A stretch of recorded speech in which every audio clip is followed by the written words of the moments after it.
All right, today we're jumping into a really fascinating ancient text. It's from the Saṃyutta Nikaya, and it takes on one of the biggest questions you can ask in any spiritual practice. And what's so cool about it is that it shows us, well, there is one single destination, but there's a ton of different ways to get there. So let's just get right to the heart of it. All this effort we put in, whether it's meditating, trying to simplify our lives, or just, being a little less reactive day to day. What's it all for? What's the ultimate goal of letting go? Well, this text gives us a single-word answer in the ancient Pali language, and that word is asaṅkhatam.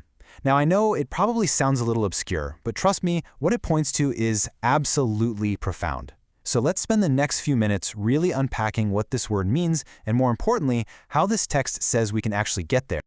Okay, first things first. Before we can even think about the journey, right, we've got to know where we're going. We have to understand the destination. So, what exactly is this unconditioned thing anyway? So asaṅkhatam, it literally means something that's not put together or fabricated. Just think about that for a second. Pretty much everything we experience, right? Our thoughts, our feelings, the world out there, it's all conditioned. It all pops up because of specific causes and conditions. Asaṅkhatam points to something else, something beyond all that, something totally fundamental that wasn't built or constructed. And here's what's so incredible about this text. It is crystal clear. There's no ambiguity, no fuzzy language. It defines this ultimate destination with absolute clarity, and it does it over and over and over again. And here it is. The unconditioned is defined by these three things. First, raga kayo, the complete destruction of greed, that obsessive wanting. Second, dosaka kayo, the destruction of hatred and aversion. And third, moha kayo, the destruction of delusion, that fundamental ignorance about how things really are. So look, this is the key takeaway here. This isn't some floaty, abstract metaphysical idea. It is a very real, very tangible psychological state. It's a mind that is just completely free from greed, hatred, and delusion. That's the goal. Okay, so if that's the destination, how in the world do we get there? Well, this is where the text just opens up and becomes like a treasure map. And it doesn't just show one path, it shows a whole bunch of them. The way this text is structured is actually a teaching in itself. It's brilliant. After it nails down the goal, it just starts listing path after path, or maggo as it's called in Pali. And it uses the exact same structure every single time, almost like a drumbeat, to really hammer home this one crucial point. There are so many valid ways to get to this one destination. So the first path it mentions is called kayagata, and this is all about mindfulness directed to the body. It's the practice of just grounding your awareness right here in the physical sensations of your own body. It's a super foundational, really powerful place to start.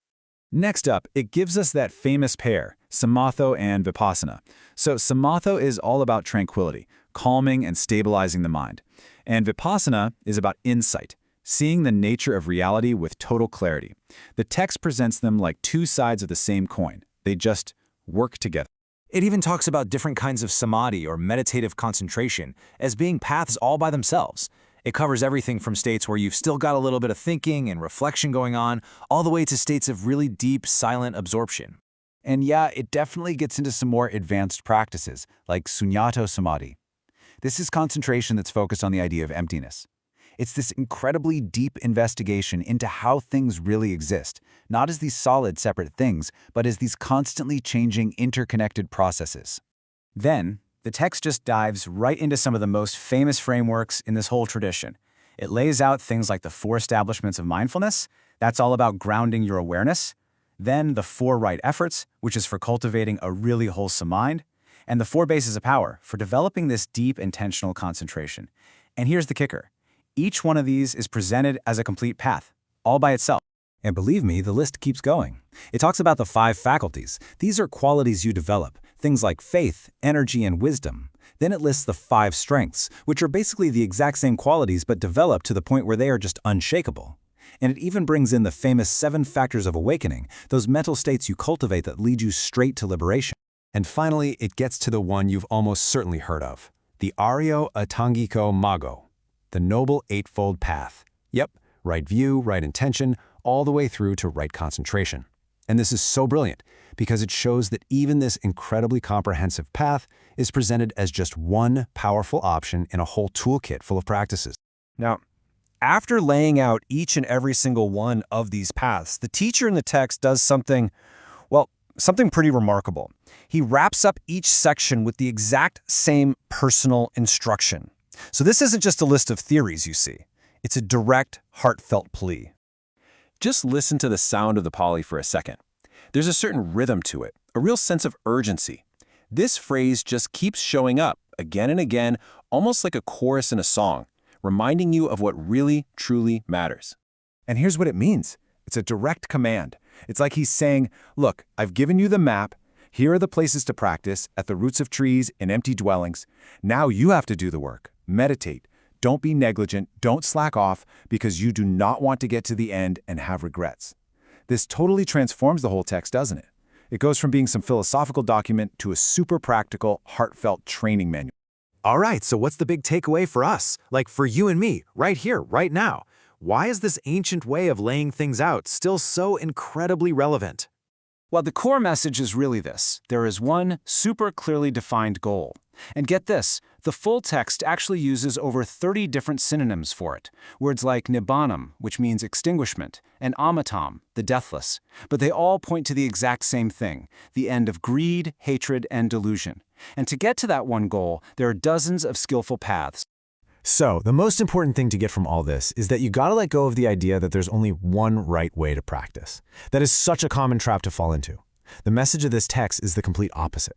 It's basically saying, hey, here's a rich, diverse toolkit and it's full of proven methods.